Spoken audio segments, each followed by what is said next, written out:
everyone, I am Mike Antoine, and this is the oral defense of my thesis proposal. If approved, this thesis will be submitted in partial fulfillment of the requirements for the degree of Master of Science at American Military University.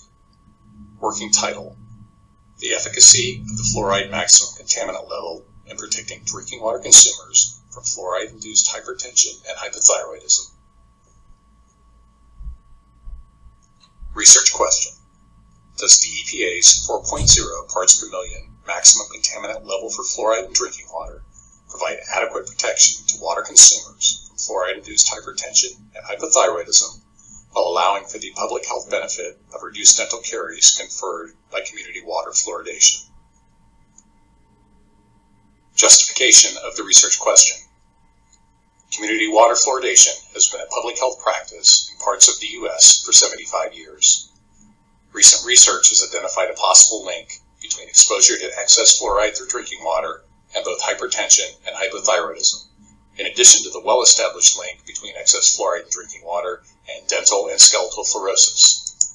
The U.S. National Primary Drinking Water Regulations establish a fluoride maximum contaminant level of 4.0 parts per million in 1986 to reduce the incidence of dental and skeletal fluorosis. However, the possible link between fluoride and hypertension and hypothyroidism was unknown at that time. Thesis Statement. Emerging research is demonstrating possible links between excess fluoride exposure and cardiovascular, endocrine, neurodevelopmental, and cognitive disorders in consumers of fluoridated drinking water, raising questions about the benefits of the decades-old public health practice of community water fluoridation.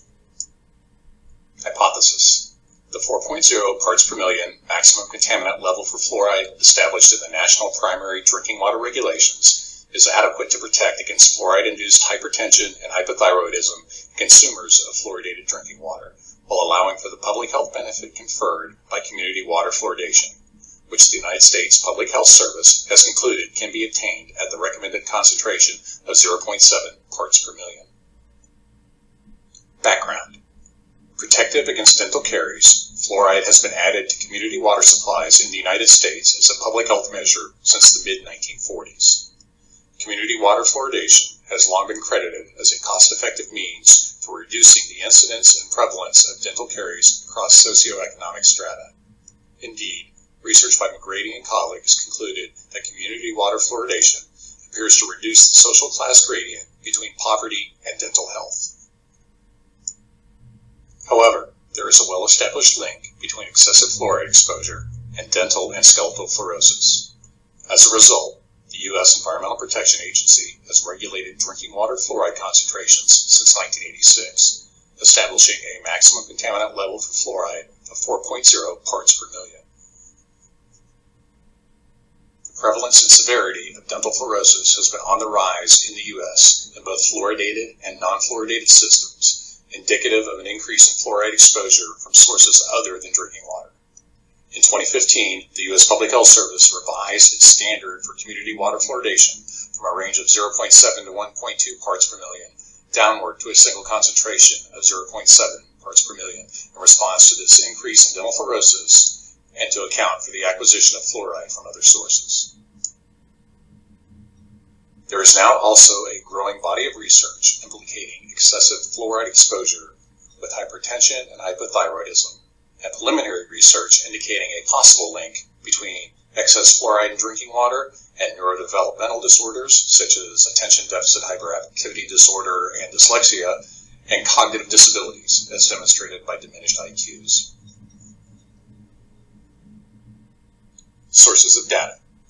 Published field data and peer-reviewed journal articles will be utilized. Field data on the prevalence of hypertension and hypothyroidism in the U.S. will be obtained from the National Center for Health Statistics Research Data Center, collected as part of the Centers for Disease Control and Prevention's National Health and Nutrition Examination Survey, or NHANES, which is a continuous survey into the health and nutrition of a nationally representative sample of approximately 5,000 persons in 15 counties each year. Data on the fluoride concentration of drinking water systems will be obtained from the Centers for Disease Control and Prevention's My Water's Fluoride portal. Published articles will be obtained from journals in the collection of the Richard G. Trayfree Library at the American Public University System.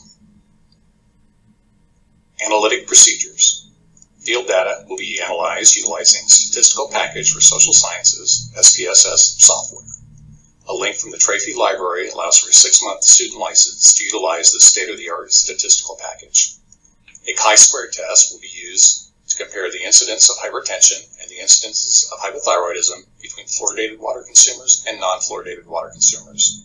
A one-way analysis of variance will be performed to determine statistically significant differences for NHANES hypertension and hypothyroidism data versus fluoridated and non-fluoridated groups. And ultimately, a regression analysis will be employed to identify any correlation between drinking water fluoride concentrations and hypertension or hypothyroidism.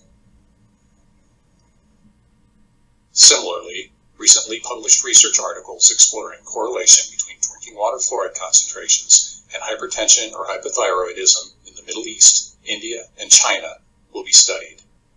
Meta-analysis of these published journal articles will provide data on drinking water fluoride concentrations greater than 4.0 parts per million, since the national primary drinking water regulations in the U.S. do not allow for drinking water fluoride concentrations in excess of the 4.0 parts per million maximum contaminant level. Significance of research. Because the MCL for fluoride in drinking water predates research implicating excess fluoride exposure and the incidence and prevalence of hypertension and hypothyroidism, or ADHD, dyslexia, and cognitive disabilities, and in recognition of the increased exposure to fluoride, despite the lowering of the U.S. Public Health Service's recommended fluoride concentration for community water fluoridation, as demonstrated by the increased frequency and severity of dental fluorosis in the U.S., the efficacy of the National Primary Drinking Water Regulations, MCL for fluoride, should be reevaluated. The possible consequence of hypertension and hypothyroidism and the emerging possibility of neurodevelopmental disorders and cognitive disabilities due to increased fluoride exposure should be weighed against the public health benefit of community water fluoridation, which is the reduction in dental caries and cost-effective improvement of dental health across socioeconomic strata. Ultimately, if research demonstrates a correlation between excess fluoride exposure from drinking water and hypertension or hypothyroidism, the National Primary Drinking Water Regulations maximum contaminant level for fluoride should be lowered, and considering the additional options for acquiring dietary fluoride, the practice of community water fluoridation discontinued.